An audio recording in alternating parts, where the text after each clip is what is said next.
Miso, a cornerstone of Japanese kitchens, has become a beloved staple in American homes as well. Its rise in popularity is evident on grocery shelves, where stores now stock high-quality imported pastes and even craft their own unique varieties. As a skilled home cook, you likely have a container in your fridge right now. But did you know just how diverse the world of miso truly is? At its core, miso is a rich, fermented paste traditionally made from just four ingredients: water, salt, soybeans, and koji. Koji itself is a grain, usually rice, that has been cultivated with Aspergillus oryzae, a beneficial mold that drives fermentation.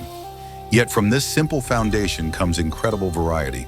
Miso can be tailored in countless ways, by using brown rice or barley koji instead of white rice, swapping soybeans for alternatives like chickpeas, or adjusting fermentation time, temperature, and climate, each choice shaping the final flavor, color, and aroma.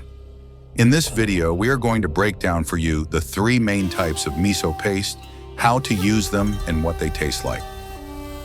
From humble street food to royal feasts, the journey of your favorite meals is more incredible than you know. This is the history of the dish. Miso, a cornerstone of Japanese kitchens, has become a beloved staple in American homes as well. Its rise in popularity is evident on grocery shelves, where stores now stock high-quality imported pastes and even craft their own unique varieties. As a skilled home cook, you likely have a container in your fridge right now. But did you know just how diverse the world of miso truly is? Individual regions in Japan produce different types of miso of different malt types, tastes, and colors. Long ago, when miso was first created, it became a staple made in every household. Because each family crafted its own, the taste varied from home to home. Skilled makers would often prepare miso for their neighbors, and this practice eventually led to the founding of the first miso stores. This is why miso flavors still differ from region to region. Most people do not change the miso they use in daily life, remaining loyal to the taste of their hometown or a favorite brewery. As a result, a wide variety of miso types have been preserved across different areas. Paying attention to these regional miso variations can make your travels all the more enriching. In short, miso paste is not a one-size-fits-all ingredient. As a fermented product, its development can be halted at various stages, leading to a wide spectrum of flavors, colors, and intensities. Miso is most commonly first categorized by color, with white, yellow, and red being the three main varieties. Then the secondary classification of miso is by type of malt. Malt, fermentation starters, comprising Aspergillus or other microorganisms cultured on the surface of soybeans, rice, or barley grains, plays an essential role in the fermentation process. Depending on the type of malt, miso is classified into mame, bean miso, kome, rice miso, and mugi, barley miso. And the third classification of miso is by taste.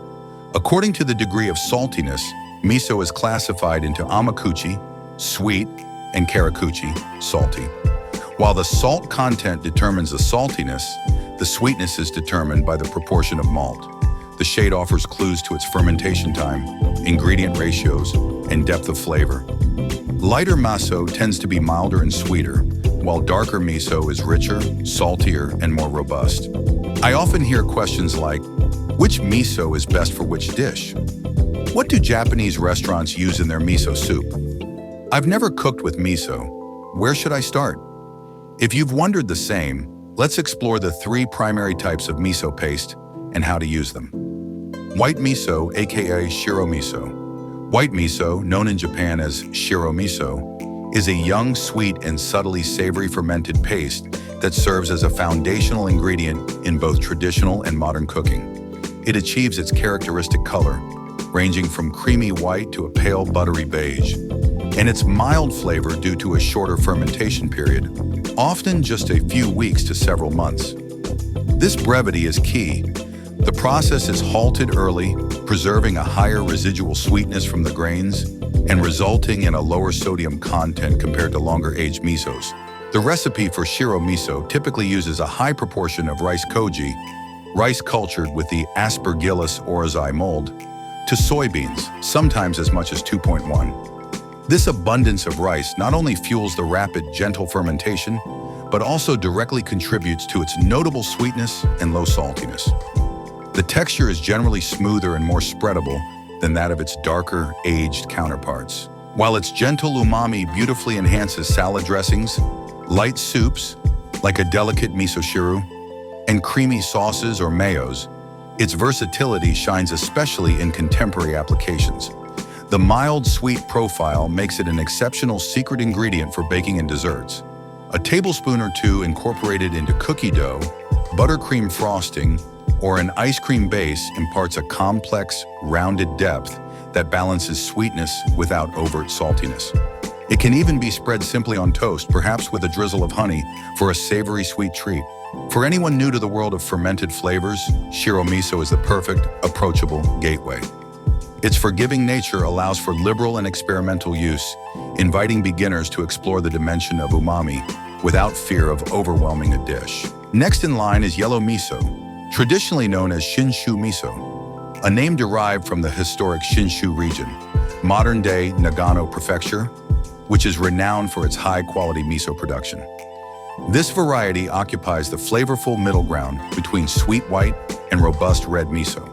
Its color ranges from a creamy sunlit yellow to a light earthy brown, reflecting its ingredients and fermentation process.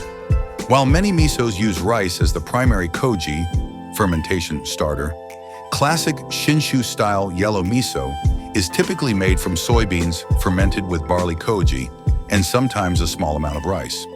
It undergoes a moderate fermentation period, usually between several months to a year. This longer fermentation compared to white miso deepens its flavor while keeping it more adaptable than longer-aged red misos. The flavor profile is where yellow miso truly shines as the ultimate all-purpose miso. It retains a touch of the gentle, nutty sweetness found in white miso, but introduces a notably more pronounced umami richness and a subtle, savory funk. This balance makes it assertive enough to stand out in a dish without overwhelming other ingredients. Its saltiness is more forward than white miso, yet it remains more approachable than many red misos, making it the perfect bridge into the world of funkier, fermented flavors. Given its versatility, yellow miso is excellent for soups. It creates the quintessential homemade miso soup with a deeply savory, well-rounded base. Simply dissolve it in dashi, add a few cubes of silken tofu, and some wakame seaweed for a perfect, comforting side. Marinades and glazes. Its stronger umami penetrates proteins and vegetables beautifully. Dressings, sauces, and braises. It adds complexity to miso salad dressing, blends wonderfully into marinades for fish or chicken, and enriches stews and braised dishes. Unexpected uses. Try it whisked into compound butter, spread on roasted vegetables, or as a secret umami boost in hearty pasta sauces. As the most versatile of the three main miso types, yellow miso is the reliable cornerstone of the miso pantry. It confidently elevates everyday cooking while remaining authentic to the traditional, heartwarming flavors of Japanese home cuisine. Welcome to the world of absolute umami funk. Red miso, also known as aka miso. As the longest fermented of the major miso varieties, it develops the deepest, most complex, and boldest flavor profile. Crafted with the highest proportion of soybeans and fermented alongside barley, rice, or other grains, it undergoes an aging process that can last from several months to over 3 years. This extended fermentation gives red miso its characteristic deep reddish brown to nearly black hue and a robust, pungent, and intensely savory character. Due to its powerful and dynamic flavor, red miso is traditionally used as a foundational ingredient in hearty soups, rich braises, substantial stews, and robust glazes, dishes with the depth to complement its pronounced intensity. Notably, red miso is a cornerstone in professional kitchens and is the most commonly used miso paste in restaurants. To achieve even greater nuance, chefs often blend it with milder varieties, such as white or yellow miso, creating a dynamic, multi-layered umami experience. This blended type is known as Awase miso. The technique of combining the delicate, sweet notes of white miso with the profound richness of red miso is a popular practice in both restaurants and home cooking, allowing for perfectly balanced seasoning. For example, I personally blended yellow and white miso to create the savory glaze for my miso ginger salmon belly over rice. Soybeans is the primary ingredient of miso. It contains high-quality protein in abundance. Through the fermentation process, miso also produces plentiful amino acids and vitamins, thereby becoming full of nutrients. Through fermentation, the protein contained in soybeans is hydrolyzed. During this process, 30% of the protein turns into amino acids, including all 8 essential amino acids. In addition, miso contains carbohydrates, lipids, vitamins, minerals, and other nutrients. The active ingredients of miso is protein, vitamin E, saponin, trypsin inhibitor, isoflavone, lecithin, choline, brown pigment, dietary fiber, vitamin B2, vitamin B12 enzyme, and prostaglandin E. If you enjoyed this journey through one of the world's most legendary Japanese ingredient, make sure to like, subscribe, and ring that notification bell so you never miss another story from the history of the dish. Links are in the description for the list of the best miso paste variations and much more. And until next time, keep eating, keep learning, and remember, history always tastes better when you know the full truth.